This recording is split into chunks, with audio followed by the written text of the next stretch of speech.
Imagine this. You are Alexios, not yet 14, standing in the marble courtyard of an affluent Athenian home in the year 421 BCE, about to enter a world shaped by ancient customs and expectations. The morning sun casts long shadows across the polished stone beneath your bare feet, but you're trembling not from cold, but from the knowledge of what's about to happen. Your new master, Callias, emerges from the colonnade, his silk chiton rustling as he approaches. He's nearly 40, with graying temples and hands that have grown soft from a lifetime of wealth built on your suffering, and that of boys like you. Behind him, other members of his symposium gather to inspect their host's newest acquisition. You can hear their murmured appraisals of your physique, your potential, your value as entertainment. The chains around your ankles are light, almost decorative, but they might as well be made of iron. You've been purchased not as a servant, but as something far more specific, far more degrading. Tonight, when the wine flows and the philosophical discussions turn to darker appetites, you'll discover exactly what it means to be a male concubine in the birthplace of democracy. What you don't realize is that this nightmare has been systematically organized by the same civilization that gave the world philosophy, theater, and the concept of rational thought. The Greeks, who debated justice and virtue by day, created an entire infrastructure of exploitation that would make modern human trafficking networks seem primitive by comparison. But this horror gets much worse, because what's about to happen to you has been legally sanctioned, socially accepted, and even celebrated as a form of cultural refinement. Before we dive deeper into these buried stories of survival and systematic abuse, if you find yourself drawn to the hidden truths that history tried to erase, consider hitting that subscribe button. These voices from the past deserve to be heard, and there are countless other dark chapters waiting to be uncovered. By subscribing, you're helping preserve these testimonies and ensuring that the full truth of human experience reaches others who seek to understand the shadows lurking behind civilization's greatest achievements. Think ancient Greece was all about democracy and philosophy? Think again.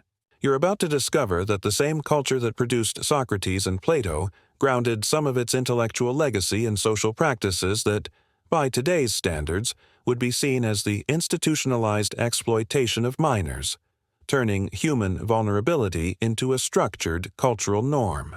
Look like amateurs. The institution of male concubinage in ancient Greece wasn't a hidden scandal or an occasional abuse of power. It was a cornerstone of aristocratic life, as normal and accepted as owning horses or collecting pottery. The Greek elite didn't just tolerate the sexual exploitation of boys, they refined it into an art form, complete with specialized markets, training schools, and elaborate rituals that transformed rape into culture. While philosophers debated the nature of justice in marble halls, those same halls echoed with the cries of children who had been stripped of everything, including their right to grow up unmolested. The scale of this systematic abuse is staggering. Athens alone, with a population of roughly 250,000, maintained an estimated 15,000 to 20,000 male concubines at any given time.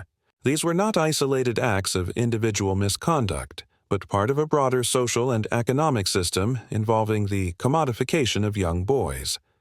The practice was so widely accepted that pricing information was displayed in public markets alongside listings for goods like grain and olive oil.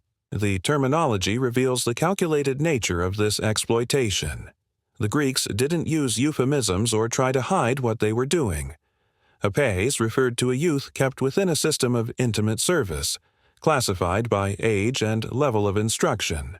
Paideia referred specifically to a boy's sexual availability, while Kanitos described those trained in particular techniques of submission and performance.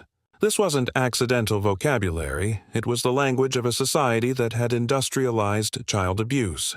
The procurement networks that supplied Greek households with male concubines operated across the entire Mediterranean, creating the ancient world's most sophisticated human trafficking system. Unlike random raids or opportunistic kidnapping, this was organized commerce with established supply chains, quality controls, and market specializations that would impress modern business analysts. War provided the largest source of new victims, but not through the chaotic aftermath of battle. Greek military commanders specifically targeted adolescent boys during conquests, separating them from other prisoners for specialized treatment. The boys were classified by age, physical attractiveness, and perceived intelligence, then transported to collection centers where they underwent preliminary training before being shipped to major slave markets. Pirates operating throughout the Aegean created another steady supply stream, but their raids weren't random attacks on merchant vessels. They maintained detailed intelligence networks that identified wealthy households with attractive sons, then launched surgical strikes designed to capture specific targets. These operations were so sophisticated that some pirate crews specialized exclusively in boy hunting, developing techniques for swift capture and transport that minimized damage to their valuable cargo. The breeding programs represent perhaps the most horrifying aspect of the procurement system. Wealthy Greeks discovered that children born into captivity made more compliant concubines than those captured later in life. They established rural facilities where slave women were systematically impregnated for the sole purpose of producing male children who would be raised from birth for sexual exploitation. These children never knew freedom, never experienced normal childhood development, and were conditioned from their earliest memories to accept abuse as natural. The training centers where captured boys were transformed into concubines operated with the efficiency of modern military academies, but their curriculum focused entirely on techniques of submission, pleasure, and performance. Located primarily on remote islands like Delos and Samos, these facilities processed hundreds of boys annually, breaking their resistance through systematic torture while teaching them the skills their future masters would demand. The physical conditioning began immediately upon arrival. Boys were subjected to specialized diets designed to maintain youthful appearances while building stamina for their future duties. Medical procedures, including systematic mutilation designed to prevent normal sexual development, were performed without anesthesia or aftercare. Many boys died during this initial processing, but the survivors emerged as highly trained products ready for market.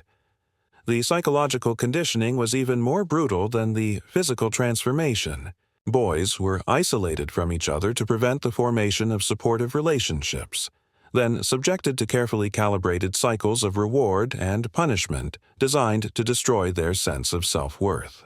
They were taught that their only value lay in providing pleasure to their masters, and that resistance would result in torture or death. The educational component of their training included instruction in music, poetry, and conversation, but always within the context of their sexual availability.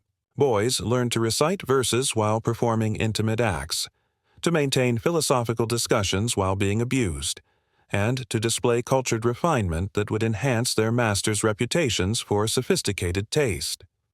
The slave markets where trained concubines were sold operated as sophisticated commercial enterprises with standardized procedures, quality guarantees, and customer services that rivaled modern luxury retailers.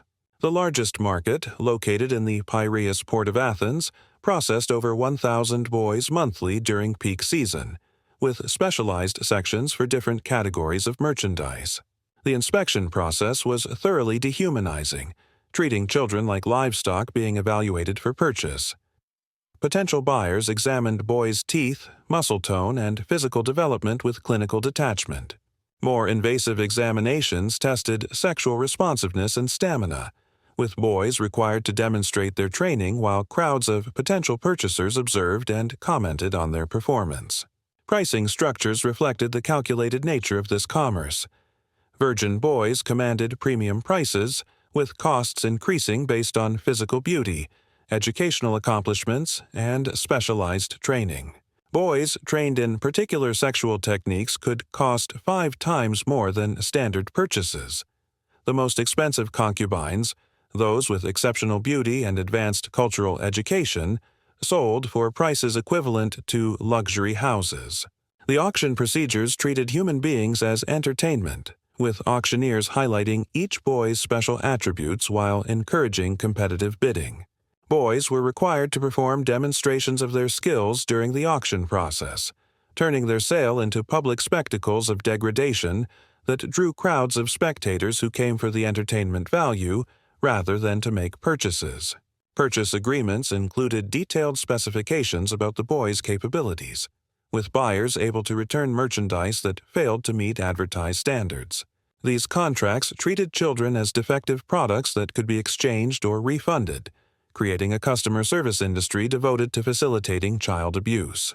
The daily existence of male concubines in Greek households was a carefully orchestrated nightmare designed to maximize their availability while maintaining the pretense that they were willing participants in sophisticated cultural activities. The reality was systematic rape disguised as philosophical mentorship, with boys trapped in situations where resistance meant death and compliance meant the destruction of their humanity. Living arrangements deliberately isolated concubines from normal household life while ensuring constant access for their masters. Boys were housed in special quarters near their owners' private rooms, with sleeping arrangements designed to prevent rest or recovery from daily abuse. Multiple boys were often crowded into small spaces, creating competition for their master's favor while preventing the formation of supportive relationships. The daily schedule of a concubine revolved entirely around their master's pleasure and convenience. Boys were awakened before dawn for grooming and preparation, then remained available throughout the day for their master's use. Evening symposiums, where wealthy Greeks gathered for intellectual discussion and entertainment, regularly featured concubines performing both cultural and sexual services for groups of guests. The performance expectations placed on these children went far beyond simple sexual availability. They were required to maintain enthusiasm and apparent enjoyment during abuse, to engage in sophisticated conversation while being violated, and to demonstrate advanced cultural knowledge that would reflect well on their master's refinement. Boys who failed to meet these impossible standards faced brutal punishment designed to correct their attitude rather than simply inflict pain. The psychological manipulation employed to maintain control over concubines was devastatingly effective, combining isolation, dependency, and false hope to break their will to resist. Masters deliberately created situations where boys competed for affection and preferential treatment, turning victims against each other rather than allowing them to unite in opposition to their abuse. The cultural justifications for this systematic exploitation reveal how thoroughly Greek society had normalized child abuse by embedding it within their most cherished intellectual traditions. The practice of pederasty wasn't presented as sexual exploitation, but as an elevated form of mentorship, where older men guided young boys toward intellectual and moral development through intimate relationships. The philosophical framework supporting pederasty came from Greece's most respected thinkers, who developed elaborate theories about the educational value of sexual relationships between men and boys. Plato argued that physical desire for beautiful boys was a stepping stone toward higher spiritual understanding, while other philosophers claimed that boys could only achieve full intellectual development through intimate relationships with older, male mentors. This intellectual veneer masked the brutal reality that boys had no choice in these arrangements and received no genuine education or mentorship. The philosophy surrounding pederasty was, at its core, a sophisticated attempt to rationalize the exploitation of minors, framing systemic abuse as something noble and culturally refined, rather than acknowledging it for the serious harm it truly inflicted. The religious dimension added another layer of false legitimacy to child exploitation. Several Greek religious festivals included ceremonies where boys were required to perform sexual services for priests and worshippers, with these acts presented as sacred duties rather than abuse. The god Dionysus was specifically associated with these practices, creating a theological framework that made resistance to abuse equivalent to impiety. The gymnasium culture that Greeks celebrated as the foundation of physical and intellectual development was thoroughly corrupted by the normalization of pederasty. What should have been spaces for healthy competition and learning became hunting grounds where adult men scouted for attractive boys to exploit, with the entire educational system serving as a recruitment network for sexual predators.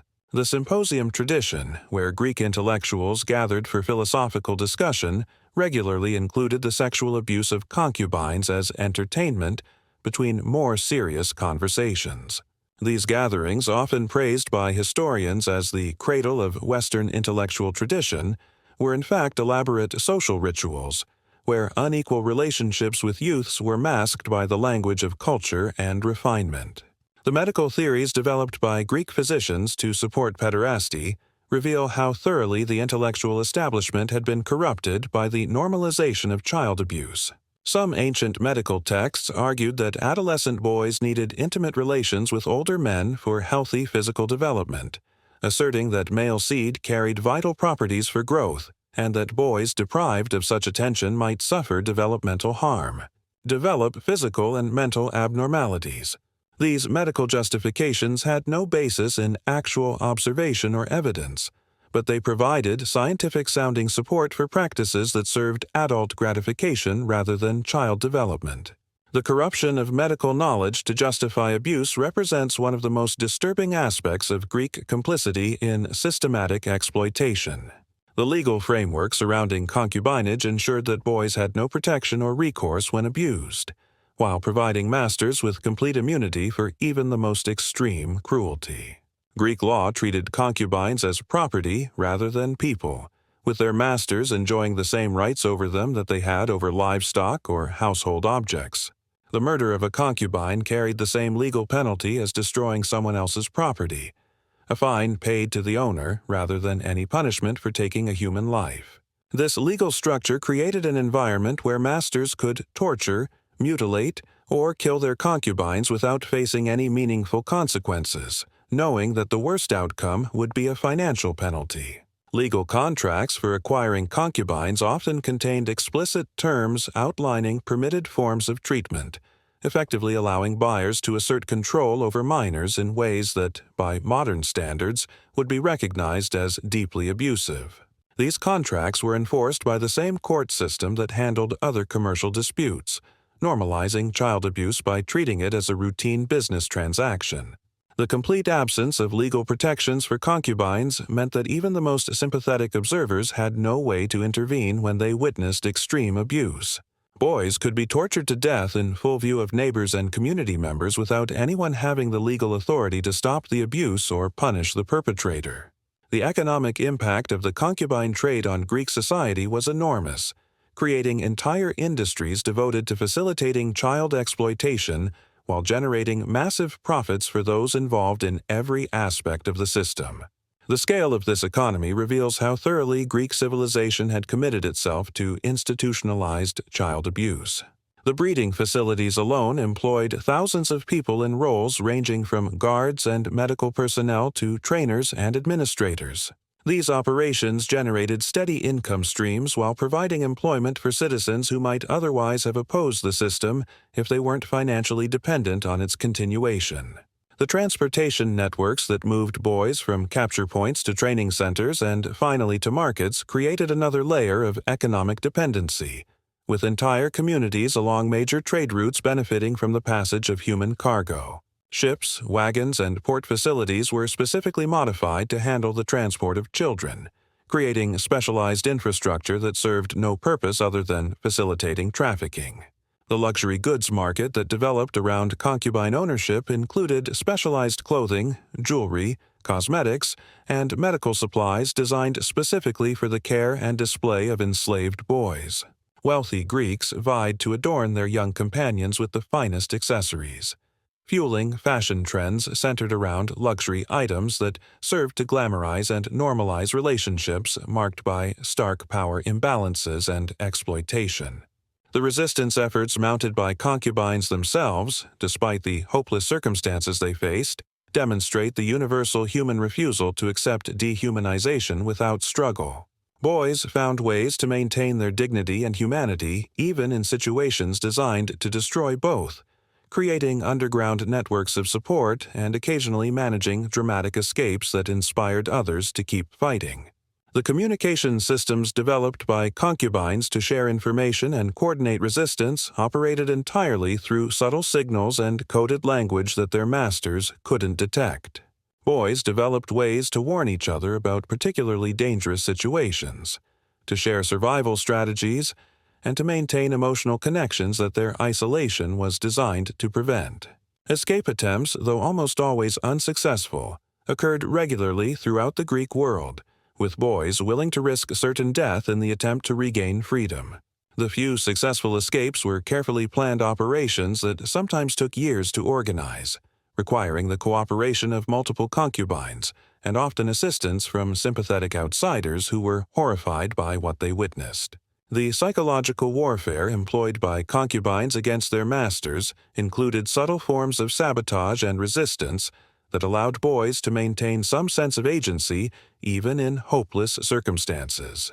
They found ways to contaminate their master's food, to damage valuable property, and to embarrass their owners in social situations without being caught or punished. The suicide pacts formed by groups of concubines represent perhaps the most heartbreaking form of resistance, with boys choosing death over continued abuse when escape proved impossible. These collective suicides, while tragic, demonstrated that even in the most dehumanizing circumstances, children retained enough of their humanity to choose death with dignity over life without hope. The long-term psychological damage inflicted on survivors who eventually gained freedom reveals the lasting impact of systematic childhood abuse on human development. Boys who lived through the concubine system carried trauma that affected every aspect of their adult lives, from their ability to form healthy relationships to their capacity for trust and emotional intimacy. Former concubines who gained freedom often struggled with severe depression, anxiety, and dissociation that made normal life impossible. Many turned to alcohol or other substances to numb memories that remained vivid decades after their abuse ended. The suicide rate among freed concubines was extraordinarily high, with many survivors ultimately unable to live with the memories of what they had endured. The sexual dysfunction experienced by adult survivors was nearly universal, with former concubines unable to enjoy healthy, intimate relationships due to the association of sexuality with trauma and exploitation.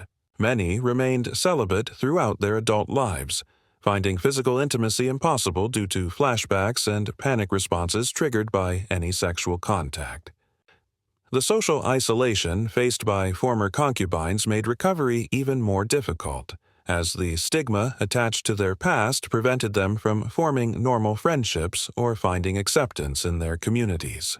Even those who sympathized with their suffering often found it difficult to maintain relationships with people whose experiences were so far outside normal human experience. The decline of the concubine system in ancient Greece occurred gradually over several centuries, driven primarily by changing economic conditions and the rise of Christianity, rather than any moral awakening about the rights of children. The system proved remarkably durable, evolving with changing times while continuing to serve its underlying purpose, preserving a structure that enabled the exploitation of the young. The economic pressures that ultimately undermined the concubine trade included the rising costs of procurement and training, as wars became less frequent and more boys were needed for military service rather than sexual exploitation. The luxury market that supported the system also declined as Greek political power waned, and wealthy households could no longer afford to maintain large numbers of concubines. The early Christian communities provided the first organized opposition to pederasty and concubinage, arguing that all humans possessed inherent dignity that made sexual exploitation morally unacceptable. However, even Christian opposition focused more on the corruption of adult men than on the suffering of the boys being abused, revealing how difficult it was for ancient minds to recognize children as people deserving protection. The legal reforms that gradually restricted the concubine trade were motivated more by concerns about public order and economic regulation than by humanitarian considerations. Laws limiting the import of enslaved boys were designed to protect local labor markets rather than to prevent child abuse, demonstrating how thoroughly the system had corrupted moral reasoning throughout Greek society. The persistence of modified versions of the concubine system well into the Roman period and beyond shows how deeply these practices had become embedded in Mediterranean culture. Even as the classical Greek civilization that created the system collapsed, the exploitation of boys continued under different names and with different justifications, proving that institutional child abuse, once established, becomes extremely resistant to elimination. The historical legacy of Greek concubinage extends far beyond its immediate impact on ancient civilization, influencing attitudes toward children, sexuality, and power relationships that persist in modified forms throughout Western culture. The normalization of adult sexual access to children that characterized Greek society established patterns of thought that continued to influence legal systems, educational philosophies, and cultural attitudes for centuries. The intellectual tradition that emerged from Greek civilization carried with it the assumption that certain forms of sexual exploitation were not only acceptable, but actually beneficial for the victims. This philosophical framework provided justification for various forms of child abuse throughout European history, with educators and religious leaders citing Greek precedents to defend practices that harmed generations of children. The artistic and literary celebrations of pederasty produced by Greek culture created a romanticized vision of adult-child sexual relationships that obscured the reality of systematic abuse while making such relationships seem beautiful and spiritually elevated. These artistic works continued to influence European culture well into the modern period, providing aesthetic justification for the continued exploitation of children. The political structures developed by Greek democracy coexisted comfortably with systematic child abuse, demonstrating that political freedom for some could coexist with absolute oppression for others. This lesson about the limitations of democratic institutions when applied selectively rather than universally continues to resonate in contemporary discussions about human rights and social justice. As we reach the end of this journey into one of history's darkest chapters, we must confront uncomfortable truths about the relationship between cultural achievement and systematic oppression.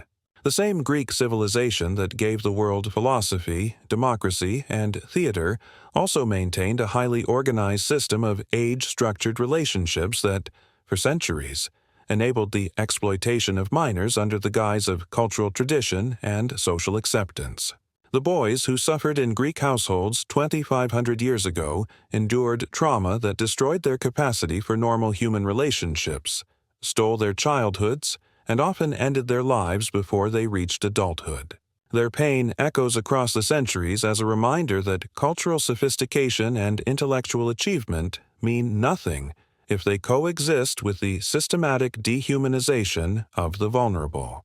The philosophical traditions that emerged from ancient Greece included profound insights about justice, virtue, and the good life, but these insights were developed by men who participated in or benefited from the routine sexual abuse of children. This contradiction reveals the capacity of human beings to compartmentalize moral reasoning, developing sophisticated ethical frameworks while remaining blind to their own participation in systematic evil. The democratic ideals that Greece contributed to world civilization were built on foundations that excluded the majority of the population from consideration as full human beings. The same men who debated the meaning of justice denied basic humanity to women, slaves, and especially to the boys they kept as sexual property. Today, as we confront our own era's challenges with child protection and the prevention of sexual exploitation, the Greek example serves as a warning about how easily sophisticated societies can normalize practices that future generations will recognize as unconscionable crimes. The Internet has created new opportunities for the exploitation of children that in some ways parallel the systematic networks that supplied ancient Greek households with victims. The same intellectual sophistication that allowed Greek philosophers to justify pederasty appears in contemporary arguments that minimize the harm caused by various forms of child exploitation. The human capacity for self-deception and moral blindness that enabled Greek society to celebrate systematic child abuse remains present in every generation, waiting for circumstances that allow it to flourish. We remember the suffering of Greek concubines not to sensationalize ancient atrocities, but to honor their humanity, and to recognize that the systems that enabled their victimization continue to threaten vulnerable children in every era. Their voices, silenced by death and time, call out across the centuries demanding that we remain vigilant against the normalization of exploitation in our own time. The boys who died as concubines in ancient Greece were not statistics or historical footnotes. They were individual human beings with names, dreams, fears, and an inherent dignity that no amount of cultural sophistication could legitimately destroy. Alexios, standing naked in that marble courtyard, represents thousands of children whose stories we will never know but whose suffering demands to be acknowledged and remembered. The civilization that created democracy and philosophy also created systematic methods for destroying the lives of children, proving that human achievement means nothing if it comes at the cost of human dignity. The Greek example reminds us that no society, no matter how advanced or sophisticated, is immune from the capacity for institutionalized evil when it chooses to value some lives more than others. If this exploration into the shadows of classical antiquity has revealed truths that challenge your understanding of ancient civilization, consider subscribing to continue this journey through history's hidden chapters. There are countless other stories buried in the archives of human experience, testimonies from the forgotten victims of celebrated cultures who demand to have their voices heard. By subscribing, you ensure that these buried truths reach others who seek to understand the full spectrum of human experience, both its greatest achievements and its darkest failures. These voices from history remind us that the price of civilization is eternal vigilance against the human capacity for evil, no matter how sophisticated the justifications or how celebrated the culture that enables it. The tragedy of the Greek concubines teaches us that true civilization can only be measured by how it treats its most vulnerable members, and that any society that sacrifices the innocent for the pleasure of the powerful has forfeited its claim to greatness, regardless of its other achievements.